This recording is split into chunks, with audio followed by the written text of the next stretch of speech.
Sir నమస్కారం sir. నమస్తే. Sir air India flight క్రాష్‌కి సంబంధించి ఒక వీడియో, ఇంకో వీడియో ఇప్పుడు విపరీతంగా వైరల్ అవుతుంది సార్. అంటే ఆ వీడియోలో ఏదో ఒక మిస్టీరియస్ ఆబ్జెక్ట్ అది ఫ్లైట్ నుంచి బయటపడుతుందో, లేకుంటే బయట నుంచి ఫ్లైట్‌కి తాకుతుందో తెలీదు గానీ, అదొకటి మాత్రం వైరల్ అవుతుంది సార్. ఇప్పుడు దీనిపైన విస్తృత స్థాయిలో చర్చ కూడా జరుగుతుంది. ఏంటా ఆబ్జెక్టు? మరి దీనికి వెనకాల ఏమన్నా కుట్ర కోణం ఉందా అని చెప్పేసి. మొదట దీన్ని పక్షి అనుకున్నారు గానీ, ఆ వీడియో ఇంకో యాంగిల్‌లో చూస్తే అది పక్షి కాదని కూడా తేలిపోతుంది. మరేంటా ఆబ్జెక్ట్? ఆ వీడియో ఎవరు తీశారు? దీనికి సంబంధించి ఎటువంటి ఇన్ఫర్మేషన్? మన బోయింగ్ 787 హైపన్ 8 డ్రీమ్ లైనర్, తర్వాత ఎయిర్ ఇండియా 171 ఈ ఫ్లైట్. సో ఇది జూన్ 12వ తేదీ క్రాష్ అయ్యి అక్కడ దాంట్లో ఉన్న 241 మంది చనిపోయారు. ఒక్క రమేష్ విశ్వరూప్, అతను లండన్ సిటిజన్, 40 ఏళ్ళు, అతను ఒక్కడే బతికాడు. 11A seat. సో ఇప్పుడు ఈ ప్రమాదం ఎలా జరిగిందనే దాని మీద మొత్తం ప్రపంచవ్యాప్తంగా రకరకాల థియరీలు వస్తున్నాయి. ఎందుకంటే బోయింగ్ అనేది కంపెనీ అమెరికన్ది, ఎయిర్ ఇండియా ఇది ఇంటర్నేషనల్ ఫ్లైటు. ఇందులో 53 మంది బ్రిటిష్ వాళ్ళు, 7 మంది పోర్చుగీస్ వాళ్ళు, కెనడియన్ చనిపోయారు. సో అందువల్ల ప్రపంచవ్యాప్తంగా కూడా ఇప్పుడు దీని మీద దృష్టి పెట్టారు. ప్రపంచవ్యాప్తంగా ఉన్న ఏవియేషన్ ఎక్స్పర్ట్లందరూ కూడా దీని మీద పెట్టారు. అలాగే మన గవర్నమెంట్ కూడా దీని మీద విచారణకు ఆదేశించింది. అమెరికన్ ఏజెన్సీ, తర్వాత ఇంగ్లాండ్ ఏజెన్సీ, ఇండియాకు సంబంధించిన 2 ఏజెన్సీలు ఇప్పటి వరకు దీన్ని విచారణలోకి దిగాయి. ఆల్రెడీ బ్లాక్ బాక్స్ ఒకటి దొరికింది. అట్లాగే కాక్పిట్ వాయిస్ రికార్డర్ కూడా దొరికిందని చెప్తున్నారు. ఈ రెండింటినీ కూడా ఢిల్లీ ల్యాబొరేటరీలో అనలైజ్ చేస్తున్నారు.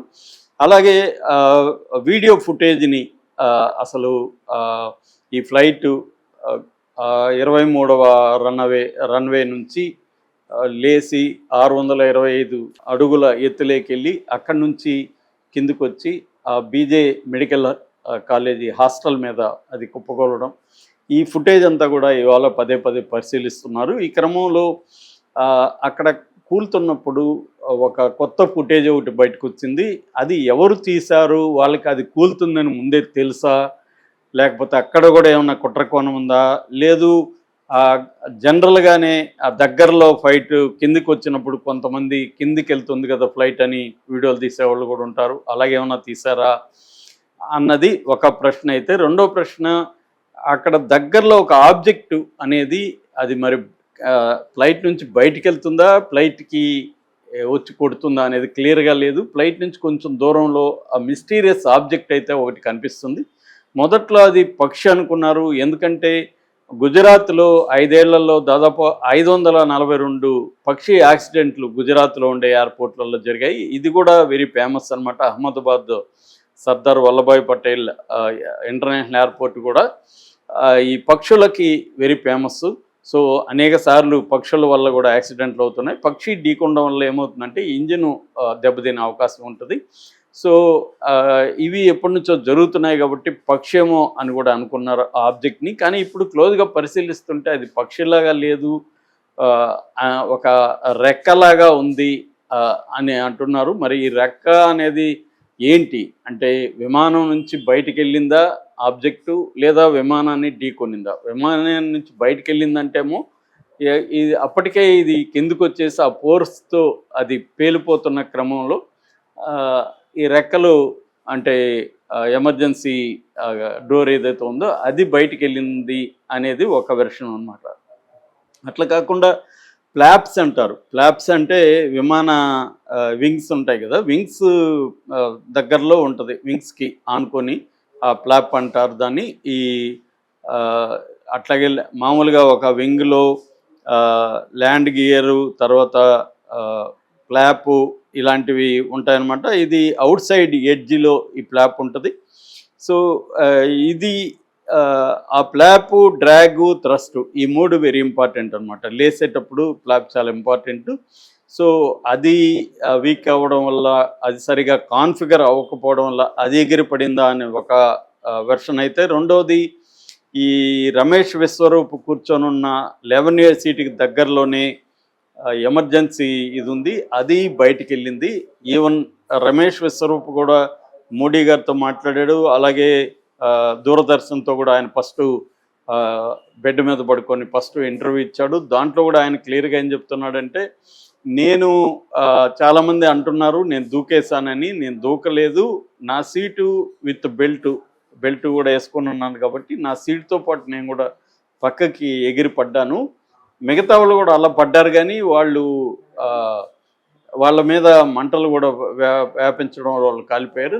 నేను పడిన వైపుగా మంట రాలేదు, అందుకని నేను సేవ్ అయినా. నాకు కొద్దిగా గాయాలైతే తగిలాయి, కానీ నేను సేవ్ అయినా అన్నారు. ఇప్పుడు ఆ వీడియో కూడా విచిత్రంగా ఉంది. అతను సెల్ ఫోన్ కూడా అతని చేతిలో పెట్టుకొని నడుస్తున్నాడు. అతను అసలు ఈ విమానం నుంచి ప్రయాణం ఎక్కడైనా డౌట్ అయితే అందరికీ వస్తుంది, అలాగే నడుస్తున్నాడు అతను. సో దాని మీద కూడా చాలామందికి డౌట్లు వచ్చాయి. దాని మీద ఇంకొక కొత్త విషయం కూడా బయటకు వచ్చింది ఏంటంటే, గతంలో కూడా 11A సీట్లో కూర్చున్న వ్యక్తి ఇలాగే బతికాడు.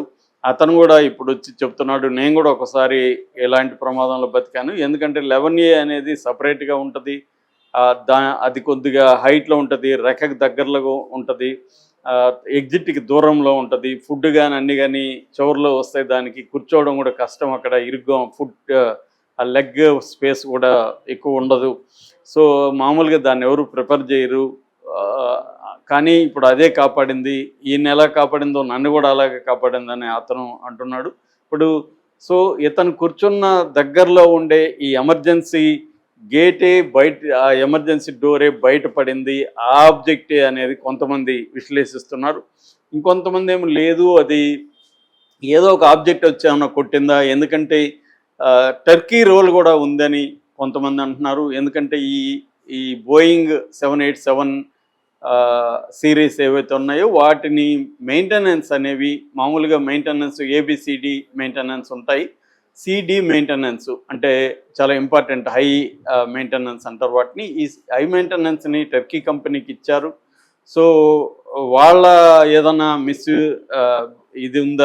మిస్యూజ్ ఉందా, వాళ్ళ కుట్ర కోణం ఉందా, కాన్స్పిరసీ ఉందా అన్న డౌట్ కూడా చాలామందికి అయితే వస్తున్నాయి. ఎందుకంటే మనం ఇంతకుముందు కూడా ఒకసారి చెప్పుకున్నాం, వాళ్ళు చాలా ఎయిర్పోర్ట్ల గ్రౌండ్ సర్వీసెస్ని కూడా టర్కీ కంపెనీలు చేస్తున్నాయి. అయితే ఈ మధ్యకాలంలో ఓపెన్గా టర్కీ కంపెనీ పాకిస్తాన్కి అనుకూలంగా ఉంది కాబట్టి టర్కీకి సంబంధించిన ఎక్స్పోర్ట్లని మనోళ్ళు ఇంపోర్ట్లని ఎక్స్పోర్ట్లని ఆపేయడం, ఆ తర్వాత టర్కీ వస్తువులను వాడొద్దని ఇక్కడ బాయ్కాట్ చేయడం, టూరిజం కూడా టర్కీకి మన దేశం నుంచి వెళ్ళే టూరిస్టులంతా కూడా ఆగిపోవడం, అట్లాగే కొన్ని కంపెనీలకి టర్కీ కంపెనీలకి ఇచ్చిన కాంట్రాక్ట్ని కూడా ప్రభుత్వం రద్దు చేయడం, ఇంక్లూడింగ్ ఈ ఎయిర్ గ్రౌండ్ మెయింటెనెన్స్, వీటిని ఇదంతా కూడా ఇప్పుడు చర్చలోకి వస్తుంది. అందువల్ల ఈ ఆబ్జెక్ట్ క్లియర్గా తెలిస్తే కొంతవరకు ఇది క్లారిటీ వచ్చే అవకాశం ఉంది అని కూడా అంటున్నారు అన్నమాట. ఏదేమైనా దీని మీద ఇప్పుడు అదానీ కంపెనీ కూడా రంగంలోకి దిగి పరిశీలిస్తుందని చెప్తున్నారు. ఎందుకంటే ఈ ఎయిర్పోర్టు అదానీ కంట్రోల్లో ఉంటుంది. వాళ్ళది అదానీ ఎయిర్పోర్ట్ హోల్డింగ్స్ లిమిటెడ్ అని AAHL అంటారు ఆ కంపెనీ. సో ఆ కంపెనీ ఆధ్వర్యంలో అహ్మదాబాద్ ఎయిర్పోర్టు ఉందన్నమాట. అంటే ఇండియాలో వాళ్ళవి దాదాపు ఇప్పటి వరకు 25% passenger traffic and 35% cargo traffic Adani కంట్రోల్లో ఉంటాయి. సో కాబట్టి ఆ ఎయిర్పోర్ట్ మెయింటెనెన్స్కి సంబంధించి ఇదంతా వీళ్ళ కంట్రోల్లో ఉంటుంది కాబట్టి వీళ్ళు కూడా బాధ్యత తీసుకొని ఆ వస్తువు ఏంటి, ఎందుకంటే పాకిస్తాన్కి మనకి ఒక యుద్ధ వాతావరణం కంటిన్యూ అవుతున్నప్పుడు ప్రతిదాని వెనుక ఈ కోణం కూడా ఏమన్నా